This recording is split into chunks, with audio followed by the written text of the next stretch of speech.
Hello out there. My name is Laolu Akode and you are on to Inside Sources. But first, here is my take for today entitled A Difficult Way Forward for Democracy. An Arabic proverb about Pharaoh goes thus, and I'm quoting now. They asked Pharaoh, "What made you a tyrant?" He said, "No one stopped me," unquote. The way forward for our democracy is looking rough and rougher, but we must not keep silent. We don't need a soothsayer to know that the variant of democracy that we are developing in Nigeria is a unique one. The samples are plenty. The latest is how the National Assembly chose to cavalierly approach its very grave assignment of considering a state of emergency proclamation by the president. The Constitution said there ought to be a 2/3 majority of all the members of each house of the National Assembly approving the proclamation.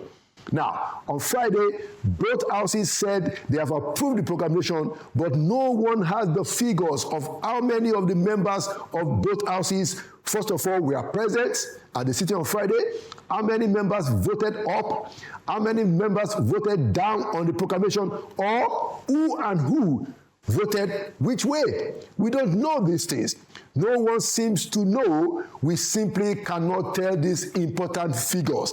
And yet, we are told that the approval has been passed by voice vote of the ayes and the nays. The whole process was hidden, shoddy, contrived, and certainly uninspiring. Where is the accountability? Where is the transparency in the People's National Parliament? What is the use of a parliament that does not attract public confidence? I think it is fair to say many among our political leaders think the meaning of democracy is a government of the politicians, for the politicians, and by the politicians. Otherwise, they won't be treating us like this on important matters. But that is not the only challenge of democracy in Nigeria today. There is the challenge of a comatose opposition also, and this is a very critical problem indeed. The political parties in opposition have not shown themselves serious at all. Imagine Mr. Peter Obi. He couldn't get the Labour Party members in the National Assembly to speak out and make a meal of what happened this past week.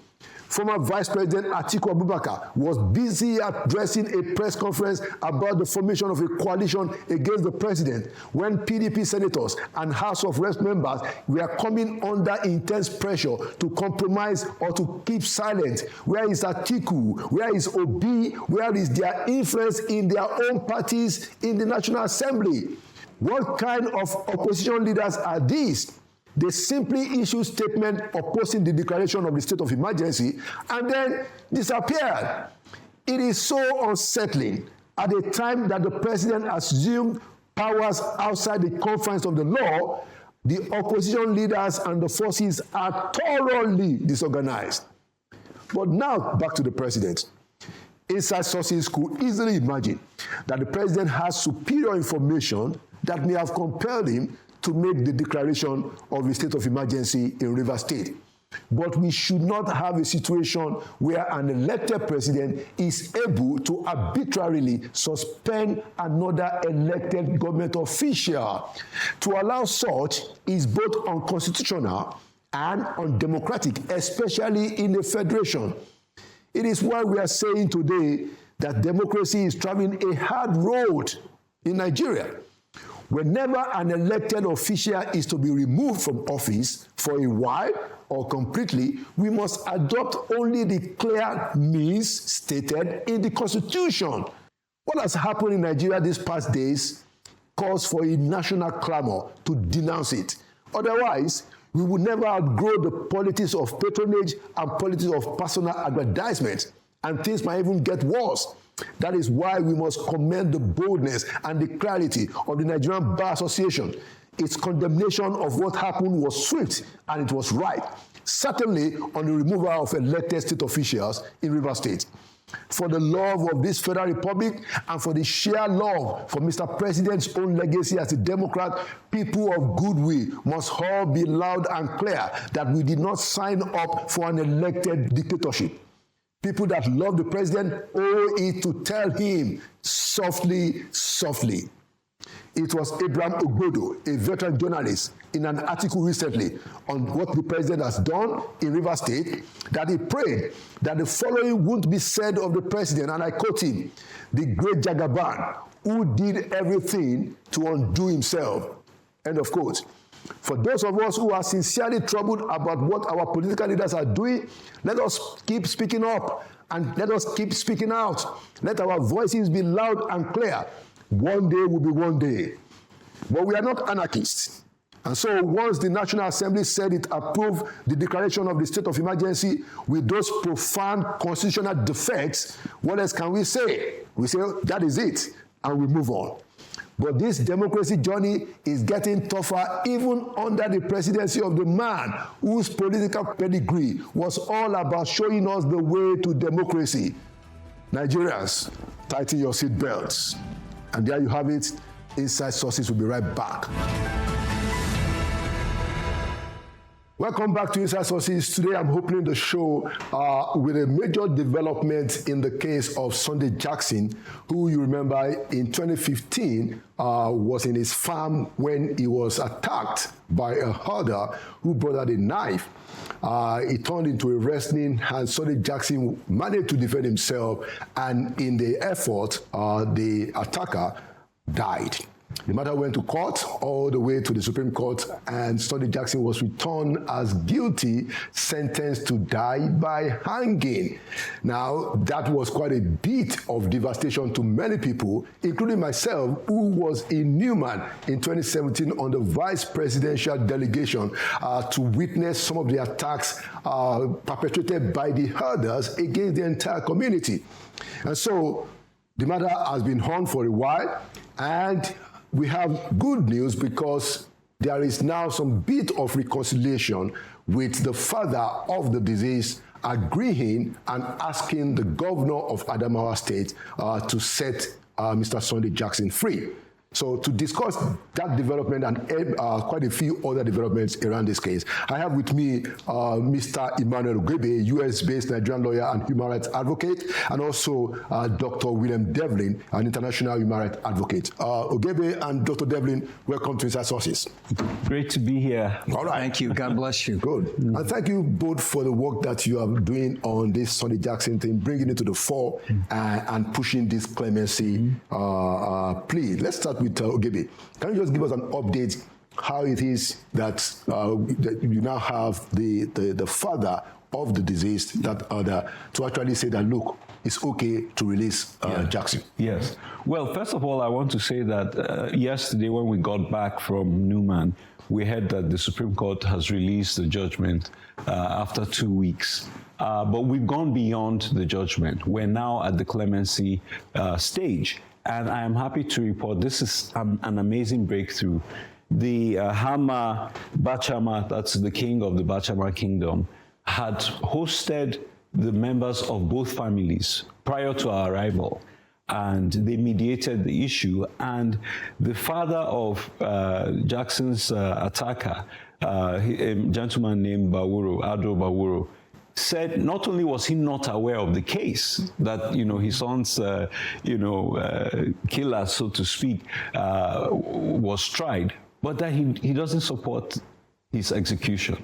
And they literally presented to us there a letter he had already signed before we arrived to the governor asking for his pardon, not even clemency, outright pardon. And so we saw the letter, we edited it because there was an error. It's a death sentence, not a life sentence. And he signed it right in front of us. And I'm happy to report that yesterday in Yola, we delivered the letter to the governor of Adamawa State. So that's in the bag. Okay. Yeah. So just before we bring in Devlin, I'm going to read a copy of the letter that I have here, signed by Ado Bahuhari, who is the father of the deceased. And I'm going to read a portion that is quite instructive. He said, in this regard, Your Excellency, the letter is written to the governor of Adamawa State, Alhaji Umaru Fintiri. He said, Your Excellency should count us out of the judgment passed on the victim, Sunday Jackson. My son can never wake up again. Based on this fact, I am pleading for clemency on Sunday Jackson to be pardoned and set free. This is quite very, I like the fact of the reconciliation work that you guys have done. So, Dr. Devlin, can you tell us, how, what you have observed and what you think about this case generally? Thank you, and God bless you and your viewers. And Sunday Jackson is an innocent man. How do I know that? Because we have met with Sunday Jackson February 19th, 2021. That's when I first heard about the case. We went from Abuja to Yola and then to the Adamawa State Prison there in Yola. And the warden allowed us to see Sunday Jackson. And we heard the story of what happened from his own lips. And then we had the opportunity to minister to him and to pray for him. And then fast forward, as you just read, there have been some incredible developments in this entire case, not only over the last 2 weeks through our over now 40 media interviews, both print and TV and radio, we have increased the awareness of this innocent man, Sunday Jackson, who was defending himself and his farm. That's what he was doing. It's clearly a case of self-defense. So when we heard that the whole case was going before the Nigerian Supreme Court on March 7, 2025, that's when we flew here from America to Abuja, and we sat after hearing 29 other cases. Finally, Sunday Jackson became the 30th case, and the case was dismissed, and Sunday Jackson is now sentenced to be hanged. And then we started this massive, not only Nigerian-wide media exposure, but it's really become worldwide. And so now we have people from over 20 countries appealing to Governor Fintiri in Adamawa State. This man, Sunday Jackson, is innocent. It was a case of self-defense. And Governor, with all due respect, you should grant clemency or commutation, time served to this young man. And so he went in at age 20. Now he's 30. His wife, unfortunately, has moved on, but he still has two young, small daughters that we've been caring for. We also met them back in 2021. We recently received a report about their health, and so we've been supporting them financially. And that's how deeply ingrained and involved that we've been in the Sunday Jackson case. So we invite your viewers and listeners to continue to pray for this innocent young man who's already been on death row 10 years. Imagine that. And so we know that Sunday Jackson is really a reflection of many, many other cases here in Nigeria of self-defense. So we're hoping that we, as an example, even though outsiders, the prophet's without honor in his own country. So that's why we've come as outsiders, me especially, not so much Barrister Agebe, to really advocate as human rights advocates for the clemency, for the pardon, for this innocent man, Sunday Jackson. Excellent work, Dr. Devlin, and I must commend your contribution and your passion for this case. It's quite very useful to let the world know what is going on. And like you have expressed, we do believe that Governor Fintiri will do the right thing. But let me take it to Barrister Agebe. So in the news reports of your recent interactions in July, it was said that the Bachama, the Ama Bachama, was also involved in, because I wanted you to tell our audience how is it that you are able to get this reconciliation that produced this letter. Yeah. Now, here's the thing. You referred to your visit to Newman after the attack in 2017. That was a horrific attack where the people of Newman were trying to defend themselves from a Fulani attack, and Nigerian Air Force planes dropped bombs on the people of Newman. I mean, it was really a horrific. I was in the country at the time, but not able to go there. And, bombs were recovered from the scene. When we tried to get a picture of Jackson after his death sentence 2 weeks ago, they told us that his home had been destroyed, everything was gone, so no picture existed of him. Wow. So we had to send someone to the prison to take a picture of him. That's the only picture. In the prison? Yes. And when we showed it to his mom and dad the day before yesterday, that was the first time they were seeing their son in 10 years. Wow. So in a picture? In a picture. So this is the background. And in his letter, in the beginning of his letter, this man thanked the governor Yeah. for the security that is now in place in the state, because the atrocities like that time when you visited are no longer that bad. And so what the chief did, was the king of Bachama did, which was amazing, was he tracked both families. We had been unable to track them. He tracked both families and brought them to the palace.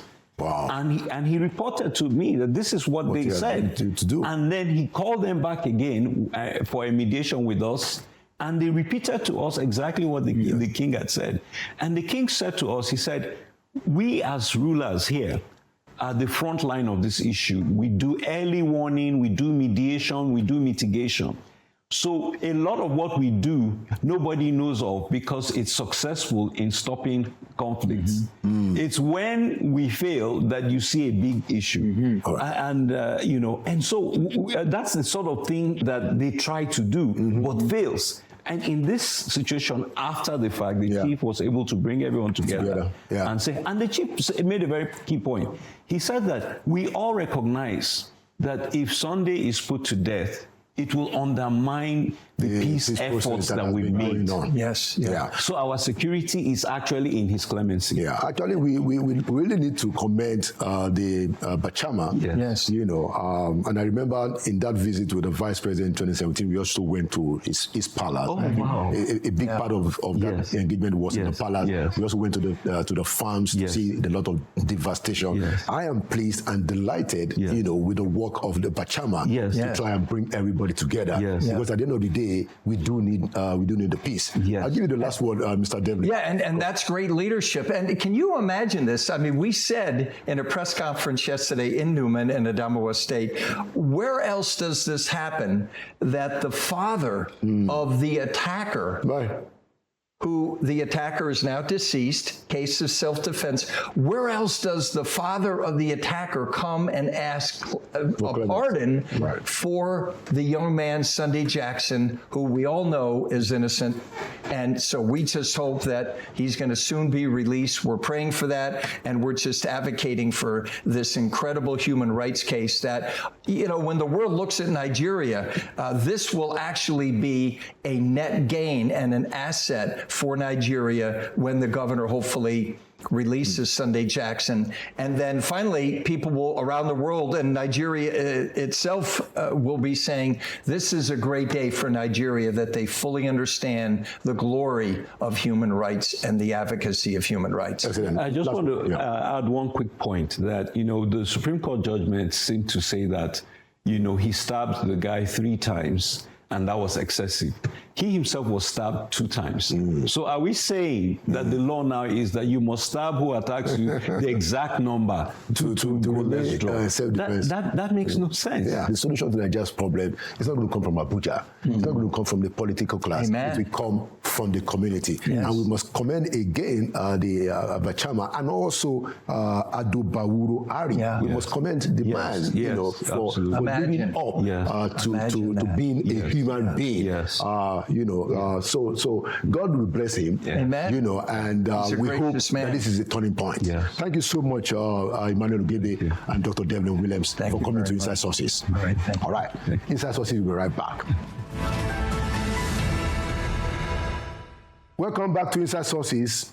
Now that we've had the conversation on the progress made on the clemency of Mr. Sunday Jackson, it turns out that also the ruling of the Supreme Court became available this past week, and now we know that in the 5 panel of the Supreme Court, it was a 4-1 decision. The judges that sat, the Supreme Court justices that sat on the case included Justice Ellen Morenikeji Ogunwumiju, Justice Emmanuel Akomaye, Justice Aruna Samani, Justice Abib Abiru, and Justice Baba Idris. Now, all of them except Supreme Court Justice Ellen Morenike Ogunwumiju, they made the ruling, the majority decision to say that indeed Mr. Sunday Jackson is guilty of murder and was sentenced, to to Angie. Now, Justice Ellen Morenikeji Ogunwumeju dissented, but we've not been able to lay our hands on dissenting opinion. But to join me in a quick evaluation of the ruling, now that we have it in black and white, is our very good friend and Abuja lawyer, Mr. Ibrahim Wali. Ibrahim, welcome back to Inside Sources. Thank you. All right. So now that you've read the rulings of at least the 4 Supreme Court justices who affirmed the ruling of the High Court and the Appeal Court in this Sunday Jackson murder case, though we've not had, the dissenting opinion, it was 4-1. What's your take? Thank you for having me. As a continuation to the previous segment, if I remember in the previous segment, I began by saying that my opinions at the time were subject to the decision of the Supreme Court being readily available for public consumption. Now, after consuming the decision, I would have to say that the decision is much more robust than that of the lower and the trial courts. Some of my fears, which I laid down previously, like the fact that the court did not look at the confessional statement against the testimony of Sunday Jackson himself, were assuaded, because the court did decide to look at it. In an appeal of this nature, the court is not confined to the judgments of the courts alone, of the lower courts and trial courts alone, but the entirety of the record of appeal, which means every single thing that happened throughout the entire case, both at the trial court, from the lowest court. So it has the privilege of looking at the transcripts of every single day and every single evidence and how it was resolved and how everything went forth before the judgment itself, which we didn't have the privilege of looking at. So it made copious references to the record of proceedings, unlike the Court of Appeal. So, for example, in regarding the viability of the confessional statement alongside the Sunday Jackson's testimony, the Supreme Court held that Sunday Jackson's testimony on stand, was an 11th hour retraction of what was in the confessional statement, and there was not enough evidence to show that, that retraction was should be given more weight than the confessional statement itself. So it held that the confessional statement superseded. Yes. It also looked at the defense of provocation. Remember, I said that the court ought to have looked at all the exceptions. It looked at the defense of the provocation, and it still held that it was not sufficient enough, because the defense of provocation on one hand and self-defense on the other hand, if you don't really put them forth in an intelligent way, in an informed way, they might even clash. And that is what the court held, that, but on both sides, both self-defense and self-provocation, on provocation, the court held that there was really nothing in terms of evidence by the defense before it to say that there was either provocation or self-defense. What I agree with the judges held that there was no provocation? The judges held that there was no provocation. That's tricky. Which is tricky because, to my mind, even pursuing the cows into his farm should have sufficed. I'm bringing out the knife and hitting him twice with the knife. Now, the court addressed that hitting it twice with the knife part, and it said that there was no cogent evidence by the defense counsel to actually show that, if he was hit with the knife, there was no medical report, there was no testimony from, and frankly, I feel like the defense counsel, especially the trial court, could have done more in terms of, bringing these defenses to life, in terms of finding actually a medical report, even if it wasn't a report, but, the pharmacist who might have treated him or the doctor to come in and testify. And if you look at his testimony, he said that immediately after the event, he ran to his mother or his uncle or his auntie, his sister. There were 2 or 3 or 4 parties. Right. I felt like he could have invited the parties to testify, one as to the state of his mind, and 2 as to the injuries themselves. That's so hard. So, but at the same time, regarding, the confessional statement itself, because it was the confessional statement that the court really hammered upon as well. I feel like the court ought to have at least relied on its other decision in Najofo versus Federal Republic of Nigeria, for example, which says that if a confessional statement is not recorded virtually, either by video evidence or video recording or by audio recording, then it ought to be, set aside. It ought not to be relied upon. And I know that this is one of the grounds upon which you can, raise an objection against a document, even at the appellate stages. The law is that if you don't raise an objection against a statement at the stage of trial, then the window closes. But I know that if it is manifestly inadmissible, then that gives an exception. Yeah. So I feel like maybe the dissenting opinion would consider whether or not the admissibility of the confessional statement itself. I feel like it's the confessional statement ought not to have been allowed. I don't know why the defense counsel decided against the objection for the confessional statement. It ought not to have been allowed because, look, the confessional statement was taken by the police even days after the event had happened. In fact, it was transferred to them. The case was transferred to them by another police unit. So, and they had enough time to have gotten a lawyer to represent him at that stage. They have enough time to have recorded it either through video evidence, video recording or audio recording, and they didn't. So my advice to Nigerians is to ensure never to write their confessional statement without a lawyer, regardless of what is going to happen. Okay. I wanted to, just before I release you, to talk about the state of emergency declaration by the president, including the dissolution of the democratic structures in Rivers State, the suspension of the governor and the National Assembly. Does the president have any kind of authority whatsoever to ask a governor and the whole state assembly to go and sit down? Thank you so much for this question. This has been a very, very troubling episode for me. The president has no powers whatsoever, no matter how you want to stretch the Constitution, no matter how you want to expand Section 305, has no power whatsoever to suspend a democratically elected governor of a state and that of the House of Assembly, and to also make the declaration that to appoint a sole administrator and to give the sole administrator the power to make regulations pursuant to the agreement of was it the NEC that he said? But if you look at Section 1, subsection 2 of the Constitution, it is clear that the Federation or any part of the Federation shall not be governed in any way that is inconsistent with the Constitution. It can only be governed in a way that is provided for strictly by the Constitution. And if you look at the regime of Section 308, it does not in any way, shape, or form contemplate a situation whereby the president, upon a declaration of state of emergency, becomes some sort of a final, an alpha and omega of the entire country or the entire parts of the country.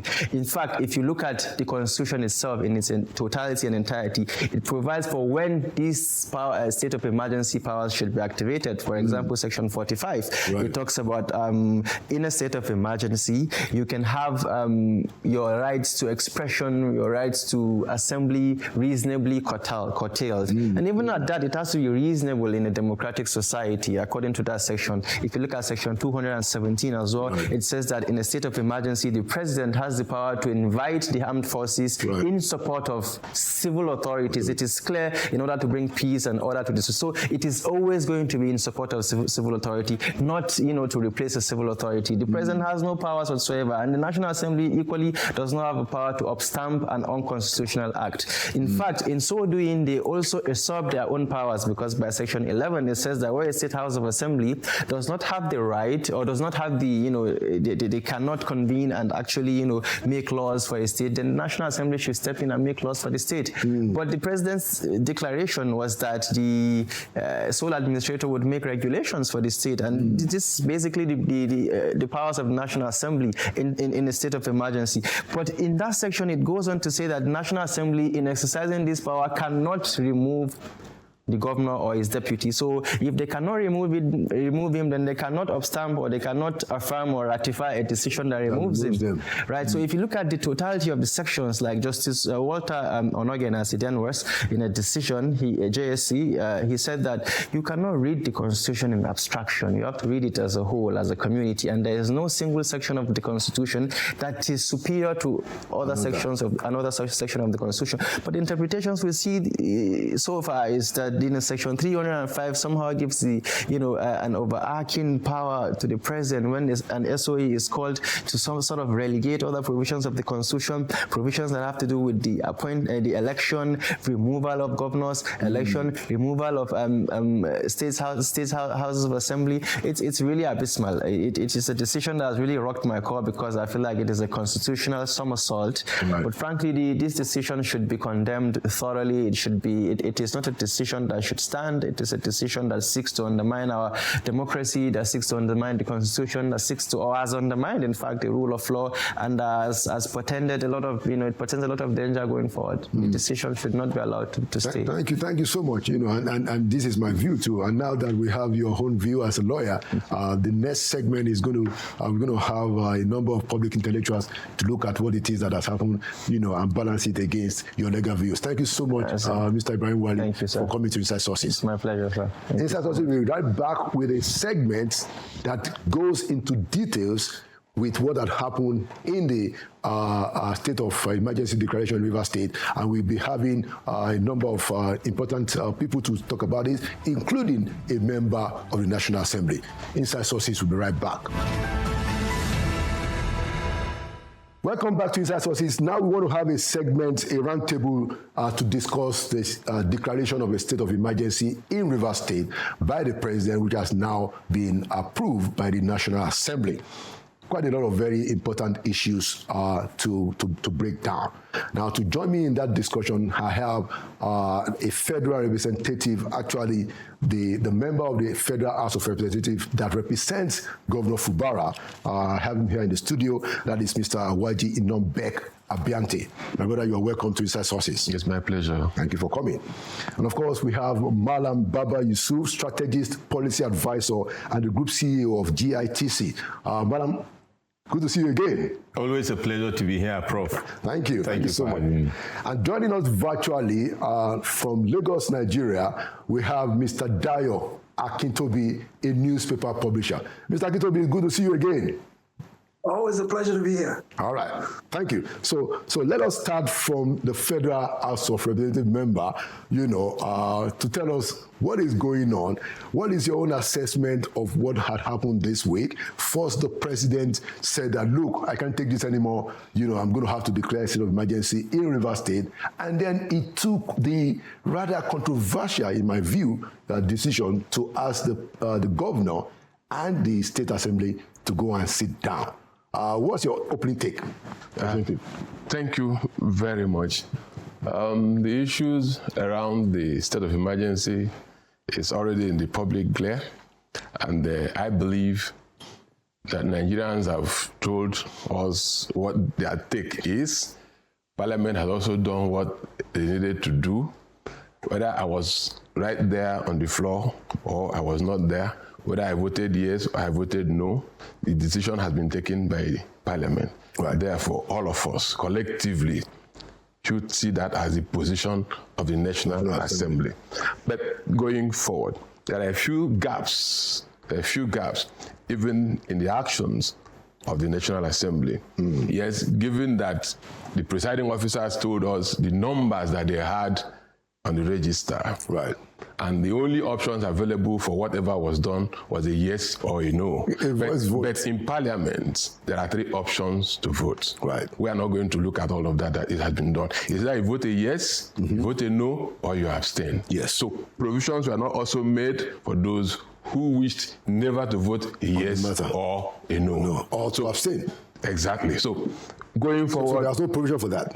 That was not done. Even when parliamentary decisions in this threefold. Yeah, these three folds. It wasn't done. But I'm not going to be talking about what was done right and what was not done right. Okay. Constitutionality and illegality, or whatever legality of what had been done, is in the public glare. A lot of people have discussed that already, that president does not have the powers, where the contention is, does not have the powers to suspend democracy in Rivers State. Right. If you flip the table, would the president want to suspend democracy at the federal level? Question for another day. But let me look at the gaps that are available. I listened to what Mr. President said while making that declaration. There were several gaps. One of the gaps is, that for this long period, the governor did not make attempts to provide for where the members of the legislature in Rivers State will sit. That may not be absolutely correct. I have seen where the sole administrator had gone to inspect the progress of work that is being done on the chambers. You see, most Nigerians, they sit in Abuja, sit in Lagos, and say, everything was demolished. That is not very correct as well. What was demolished was just the chambers of the House of Assembly of Rivers State. And the immediate past governor had also admitted that that building itself has structural faults. So heaping it on the governor as one of the conditions that enable the state of emergency may not be absolutely correct. Okay. Secondly, there was this issue, that pipelines were broken. There was explosion, blown up explosion. It's also on record that the pipeline is back to work. So if it was a targeted activity to cause an explosion on that pipeline, it couldn't have been up and running as we speak. It couldn't have been up and running as we speak. So that could tell us that it's either the intelligence that was relied upon may have been rigged. And the question is, if in this country we could rig intelligence to the president, are we not in danger? If you move beyond that, even the Supreme Court told us that, look, there is no governance in Rivers State. I also would not want to agree to that extent. Why? The constitutional requirement of governance is the provision of security and taking care of the welfare of the citizens. These two, the governor of Rivers State has effectively taking care of all of this up till the moment that the state of emergency was declared. Salaries were being paid. In fact, promotions were done that were not done for years, close to 10 years. No civil servant was promoted. This governor had to promote civils and had paid. When the minimum wage was increased, this governor has also increased and has paid. The governor had employed over 5,000 persons, both in the civil service, the medical, the universities, the polytechnics, and this had not happened several years before his coming. So that cannot equate to the fact that, there was no governance. So it is not correct. Both the Supreme Court and whatever intelligence that was relied upon from Mr. President to make that declaration, I do not get that done. Then, as humans, you see, we are all bound to have disagreements. Yeah. And at the point where the parties wish to reconcile, if it's actually in the interest of the people, you have gotten to the point. Before that point, Court A will say, no, you are right. Court B will say, you are wrong. So everybody maintained their own positions until the final declaration by the Supreme Court. And it took the governor humility. And that is what is selling him in Rivers State. I can tell you that over 80% of the people of Rivers, over 80% are still standing with the governor, no matter what had been declared, no matter what had been proclaimed. If the governor can humble himself, wrote a letter through the secretary to government, it was rejected. He made attempts to call the presiding officer and say, look, these things are over. First of all, he said, can you come so that you would tell me the areas that you still feel incensed about so that we can discuss as a family? They went to the market square. Oh, this man is stupid. Why will he invite us? It was a family before whatever disagreement came in. He left all of that in his own humble way, came to where you have been sitting. Yeah. This is the budget that has been talked about by the Supreme Court. Can you have it? If you want to make your inputs, whichever thing you want to do with it, he was locked out. Even at that, some people were still clapping, hey, why will you come at this point? every disagreement had ended. Yeah. He went back and wrote a letter. Said, I will be coming to present this budget. Because he has not presented the budget. I'm coming to present this budget to you on the 19th, which was the Wednesday. Oh, he said, oh, you had adjourned, you are sitting sine die. So it simply should tell us that these people, we are not really ready to serve serve Rivers people. My own House of Assembly member is also one of them, that they are not ready in any way, form, or manner to serve Rivers people. It is very obvious. Nobody can paint it afresh. You cannot stay in an anchor handling tug vessel and be using the chart of a cargo ship on the Arabic Sea to navigate your boat. There is a captain in your anchor handling vessel. Right. You should look at him. If you are the engineer, fix the engine. If you are the second officer, work as a second officer. If you are the oiler, oil this engine so that your ship can have a safe sail. But while you are still in this boat and you are looking at the charts or even taking instruction from another captain in another vessel, of course, you have already planned a shipwreck for all of us. So we are not so surprised at what is happening. The other issue is, speaking to Rivers people, speaking to my friends, speaking to lawmakers like me at that level, there is a popular saying, if brothers fight to death, strangers will take over the inheritance. Okay, Honorable, just hold your thought there so that we come back to you, so that we space it a little bit. We're going to come back, to that second point. Let's ask, take it to Malam. What's your own take, on what has happened in Rivers State and what the president has done and what the National Assembly has approved? Well, thank you for having me, Prof. It's just a very precarious situation if we found ourselves in this country. I'm not happy about it, first of all, because they say whatever happens to the eye has already happened to the nose. And what has happened in Rivers, for the avoidance of doubt to anybody in this country, North, South, East, West, should not take it lightly, because it is a reflection of what may occur. Already, Prof, Honorable, the precedents have been set in this country with regards, a new precedence rather, with regards to this emergency rule, imposition.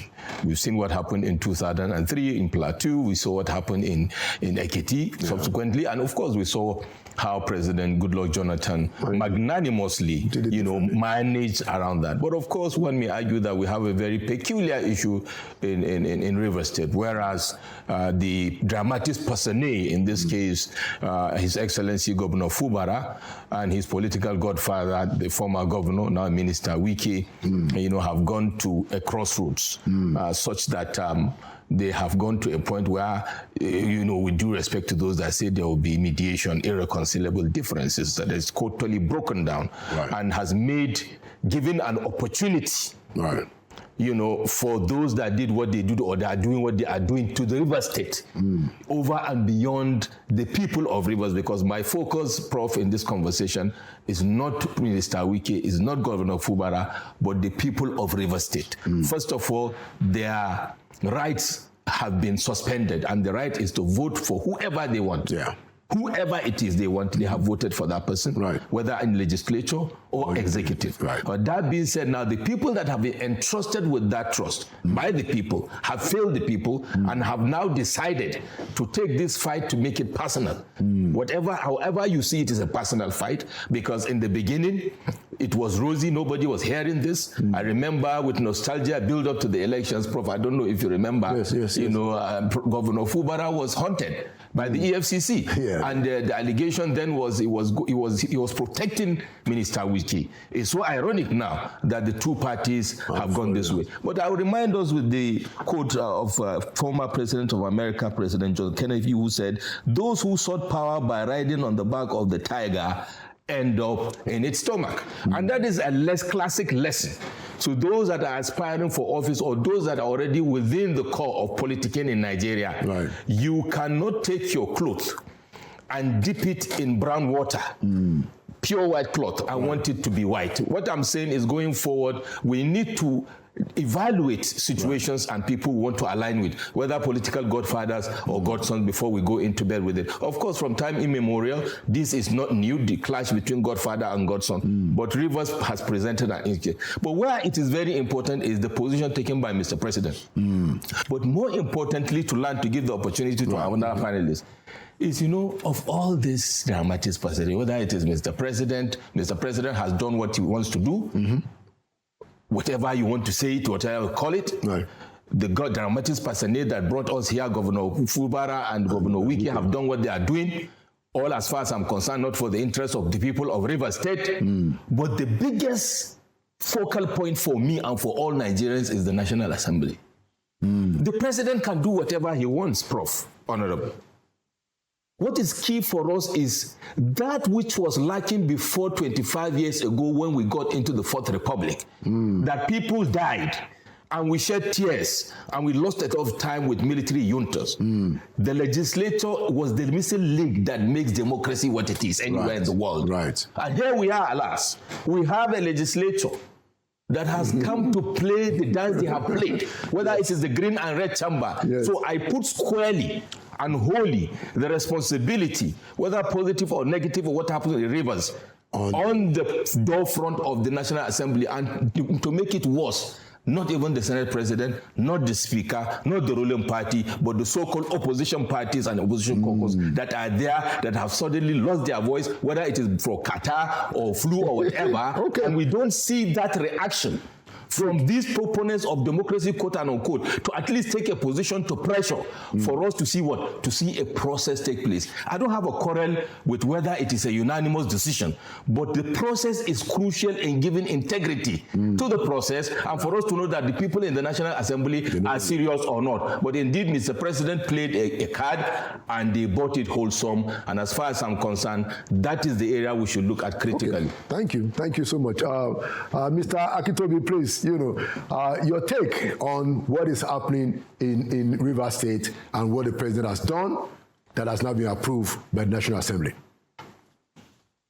I don't think the framers of our Constitution inserted that clause of a state of emergency for it to be deployed in anything but the most extreme circumstances where there is imminent threat of war or a clear and present danger of a breakdown of law and order.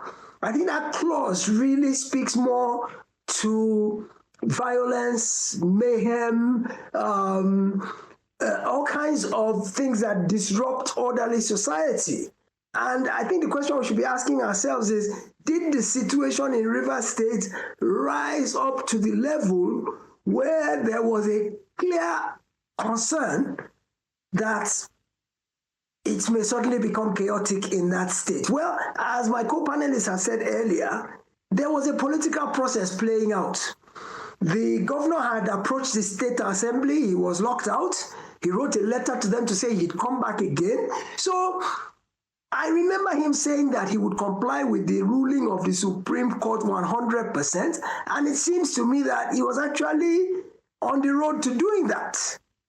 Whether the existing House of Assembly was in sync with that or not, bottom line is they had written a petition and had initiated impeachment proceedings. What all this tells me is that the political process was playing out towards resolution one way or the other. If there was any possible threat of violence or breakdown of law and order, I think it's what the army could have been deployed in a measured manner, because the will of the people, the suffrages of the people that are given to the person or persons they trust, I don't think we should trivialize that at all. I think that is the most superior element in the entire democratic process, is the will of the people. And I don't think any individual, whether the president, whether the House of Assembly, whether the House of Reps, I don't think any individual should be able to overwhelm the will of the people. Well, the Supreme Court has played its own part recently in subverting the will of the people. Some agree with some of their rulings, some don't. I can give you some really atrocious ones, like Senate President Akpabio, who was never on the ballot for Senate because he went to run for president. He never contested the primary for Senate. He's Senate President today. Then, of course, we can't forget Imo, where number 4 became number 1. So there are some rulings that are coming out of the Supreme Court and the judiciary that's making the public lose confidence and faith in the ability of the judiciary to get us justice. So I put it to you that even going to the Supreme Court in this case, because yes, yesterday is an academic exercise now because National Assembly ratified it, I think is in keeping with that spirit of triviality that this whole thing has been handled, that they even subjected the thing to a voice vote, something that is critical to the lives of 20 million people in Rivers State. You subject it to a voice vote. As my co-panelist said, where were the opposition? Well, their voices were drowned out. I'm sure that, I can say for sure that the votes were not overwhelming. There would have been 1 or 2 dissents, but there was no opportunity for them to even express that dissent. And that further goes to show that this whole matter has been dealt with kids' gloves. A president has deployed his power. Let's go back to the Constitution. What did the framers intend when they inserted that clause about a state of emergency? Did they at any point in time intend that the president or anybody else should be able to truncate the will of the people as freely expressed at the ballot box? I think not. We've seen it done in many cases where the army is deployed on the streets of certain cities without a state of emergency being declared. And of course, it was a presidential overreach. Okay. To declare. All right, Mr. Akintobi, yeah. Suspend the. Thank you. Governor. Because of our time, because our time is fast spent, and I would still like, to give maybe 30 seconds each for a last word, starting from Honorable Abiante. Now, so I know that you've indicated some of the things that happened, but in your own view, what is the, since you also represent the governor, I mean, you represent the federal constituency in the House of Reps where Governor Fubara hails. What in your own view ought to be the redress that is open to a democratically elected governor who has been unconstitutionally asked to go and sit down? Thank you very much. On the surface, just looking at the way it ought to be, probably. So let's make it very short because of time. Someone will say, oh, if you want to seek redress, you go to the courts. You listen to my colleague. Right. Where do you go to? If this, if that, if the other. It definitely means that a lot of people must have lost hope in that. Then, at the point of taking the resolutions, the National Assembly, correctly or wrongly, has adopted it, but they went further. They said, look, let us see how we can find a solution to this. Can we have a team to mediate and bring peace? Don't forget, there was PANDEF. Yes. PANDEF had tried. PANDEF had met with the governor about twice or so. I met with the president too. Met with the president, but couldn't meet with the other party. And the president was unable to direct the other party to meet with the PANDEF and make... Is that so? Yes. Oh, wow. Now we have gone beyond that. Okay, can you set up a committee, mediation team made of eminent Nigerians? And if you look through it, say, well, there may have been a team that has been responsible to interfacing with characters in politics, especially when it comes to elective periods, headed by General Abdul Salam. So he has Peace Committee. Yeah. So I can't think of any other category of persons higher than that. If he had the opportunity as a military general, he had the opportunity to elongate, stay in power, and he said no, he didn't do it. So if we have to probably repopulate that committee, because he talked about having members of the National Assembly, repopulate the committee with him taking the lead. Let us see if the parties involved will also refuse to subject themselves to that level of discussion. Because where we are, if we keep talking about the constitutionality, the legality, we may not have an end to it. And let us not forget, back home, right, the interpretations differ. And it will be wrong to allow this thing to fester. It will be very, very wrong to even allow it get to that 6 months. Because you could begin to play Nigerians against fellow Nigerians. On the streets of Port Harcourt, what is being discussed is that, it is a fight to grab the resources of Rivers State. And don't forget that Rivers State contributes so much towards the welfare of Nigeria and Nigerians. Absolutely. People are also saying, a group is playing this to further underdevelop us. So let us not allow this to fester. Mr. President should also understand that he also got some votes from Rivers people. Significant. It was not just one vote. And in politics, one man cannot be in his polling unit and be in your polling unit except you belong to the same polling unit. Right. Be in your local government area. So no one man can deliver any majority votes. No. It takes people. So if we now begin to think that there is one Superman, and because of that Superman, we want to mortgage if the people's resistance come, the Superman might only cast a single vote. Okay. And that will be all. Thank you so much, Honorable. I'll give the last word to Malam. But before that, I just wanted to say that, clearly, I'm not sure that the Superman, Wike himself, I'm not sure that he's well taken care of in this decision. But that's a discussion for another day. I just said the Superman. I didn't Exactly. I know. Last word. I know. Last word, Malam. Well, I will ride quickly on what Honorable said to give credence to what he said with regards to the sensitivities and sensibilities of the populace.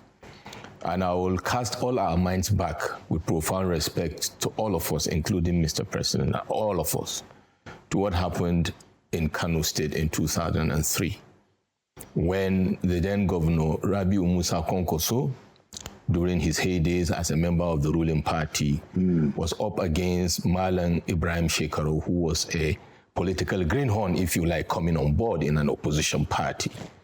No federal might, with the gravitas of a man that is President Obasanjo that we know, could change the will of the people of Kano State. Against all odds, PDP lost. It is a classic example of a case study in political science to what happens when you push too far. This was 2003. 2003. You can check it out and see what happened. No levers of power within the access of President Obasanjo, and then with his personality and persona, could change the will of the people of the Kano State. And as big and as tough and on ground as Governor Kwankwaso was, could not win that election. And an opposition figure that was just contesting for the first time, that's Shekara. Shekara won that election, and it has remained etched in history as a classic example of what happens when you take people for granted, no matter the power you have. I will close with this to all players, to remind us of a quote by Sun Tzu, the great master strategist. And he said, "An evil man will burn down his nation to the ground to rule over its ashes." Because of our time, we're just going to wrap it up. And to back up all the things that we've been saying here, I want to repeat what I said in my take, that there is an Arabic proverb that says, when they asked Pharaoh, "Why were you a tyrant?" Pharaoh said, "Because nobody stopped me." Absolutely. That's another edition of Inside Sources. Thank you so much, Madam Baba Yusuf, Representative Abiante, and Mr. Akintobi. Thank you for coming to Inside Sources, and thank you for your contributions. My pleasure. Anytime. All right. There you have it, another edition of Inside Sources. Like we always say, Nigeria will prevail because we won't relent. Nigeria will win, and God will help us to do that. Thank you for watching. My name is Laolu Akonde.